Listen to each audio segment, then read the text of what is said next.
खेत में ससुराल। यह कहानी एक छोटे से गांव की है, जहां एक लड़की राधा का जीवन, जो शहर से दूर अपने ससुराल में आई थी, एक नई शुरुआत कर रहा था। उसकी ससुराल का घर खेतों के बीच स्थित था, जहां उसकी जिंदगी एक नई धारा में बहने लगी थी। यह कहानी राधा की कोशिशों, संघर्षों और उम्मीदों की है, जो उसने अपने नए जीवन के साथ बनाई। अगर आप अपनी माँ से प्यार करते हो और उनको हमेशा खुश देखना चाहते हो तो चैनल को सब्सक्राइब करो, लाइक करो, हर हर महादेव कमेंट करो। बहुत ही जल्द आपको खुशखबरी मिलेगी। प्लीज वीडियो को लास्ट तक जरूर देखें। अब आगे सुने। राधा का विवाह शहर के एक परिवार से हुआ था। उसे यह ससुराल बिल्कुल अलग था। यहाँ की जिंदगी बहुत सरल थी, लेकिन बहुत कठिन भी।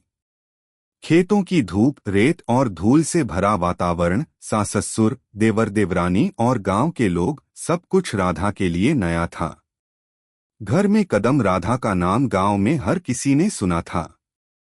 वह एक सुंदर, समझदार लड़की थी, जिसका विवाह शहर के एक अच्छे परिवार से हुआ था। वह अपने जीवन को एक नए तरीके से जीने के लिए तैयार थी। लेकिन जब राधा अपनी ससुराल पहुंची, तो उसे बहुत कुछ नया देखने को मिला। उसकी ससुराल खेतों से घिरी एक बड़ी हवेली थी और सास-ससुर के साथ उसका परिवार बेहद मेहनती था। सास रुक्मिणी देवी एक मजबूत और चतुर महिला थीं। उनकी आदतें गांव की पुरानी परंपराओं के हिसाब से थीं। वे राधा को हर काम में शामिल करने की कोशिश करतीं, लेकिन राधा के लिए यह सब बहुत अलग था। राधा को खेतों में काम करने की आदत नहीं थी और उसने यह कभी सोचा भी नहीं था कि वह अपनी ससुराल में इस तरह की कड़ी मेहनत करेगी। ससुर हरिदेव जी एक शांत और गंभीर व्यक्ति थे। वे खेती में माहिर थे और जीवन की सच्चाइयों को समझते थे। उनका विश्वास था कि मेहनत ही जीवन का असली आधार है, और यही सिखाने के लिए वे राधा को बार बार प्रेरित करते रहते थे। कठिनाइयों का सामना। जैसे जैसे दिन बीतते गए, राधा को महसूस हुआ कि ससुराल में जीवन आसान नहीं था। हर सुबह जल्दी उठकर खेतों में काम करना, फिर घर के बाकी कामों को पूरा करना, यह सब राधा के लिए चुनौतीपूर्ण था।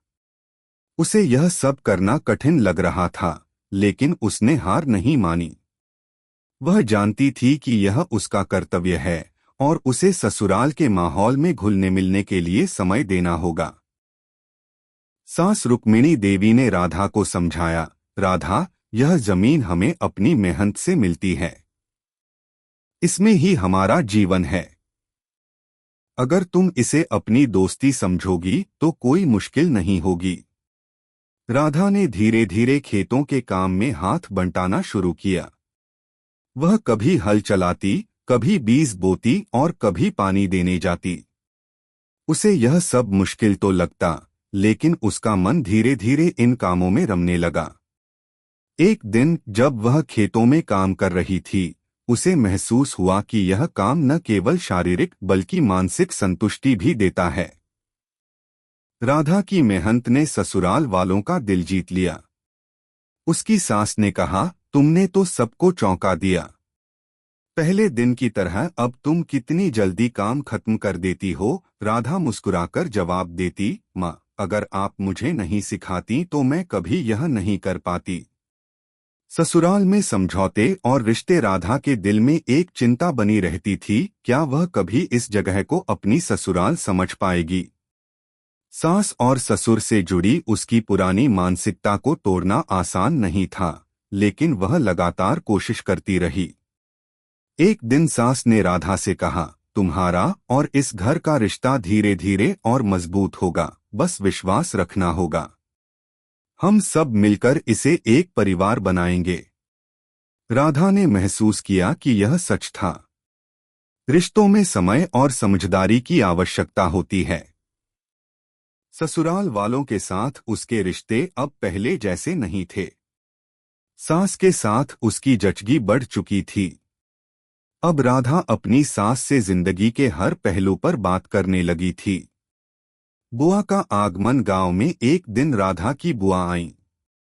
वह एक समझदार महिला थीं, जिनके पास खेती, पारिवारिक जीवन और रिश्तों के बारे में बहुत अनुभव था। बुआ ने राधा से कहा, बच्ची, जीवन में संघर्ष आते हैं, लेकिन उनका सामना करना ही हमें सिखाता है। यह खेतों की मेहनत हमें जीवन की सच्चाई दिखाती है। तुम अब यहाँ की एक हिस्सा हो, इस धरती से जुड़ी हुई हो। बुआ की बातों ने राधा को और भी मजबूती दी।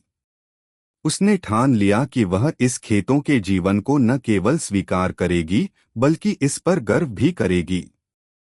नया अध्याय समय के साथ राधा ने खेतों में खुद को और भी बेहतर किया। उसे यह एहसास हुआ कि मेहनत से मिली सच्ची संतुष्टि कोई चीज नहीं खरीद सकती। एक दिन जब उसने अपने ससुर से पूछा, पापा, आपने अपनी पूरी जिंदगी खेतों में काम किया, क्या आपको कभी ऐसा नहीं लगता कि कुछ और कर सकते थे? ससुर ने जवाब दिया, बिल्कुल बेटा, पर यह जमीन, ये खेत, यह जीवन, ये सब हमें एक तरीका सिखाते हैं। सबसे बड़ी संपत्ति यही है।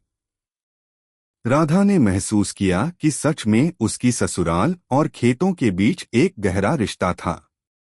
वह न केवल अपनी सास, ससुर और परिवार का हिस्सा बन चुकी थी, बल्कि उसने खुद को भी खेतों की बेटी मान लिया था। अब वह न केवल खेतों में काम करती थी, बल्कि उसमें छुपे जीवन के मूल्यों को भी समझने लगी थी। कैसी लगी आपको कहानी? प्लीज कमेंट करो, लाइक करो, सब्सक्राइब करो। धन्यवाद।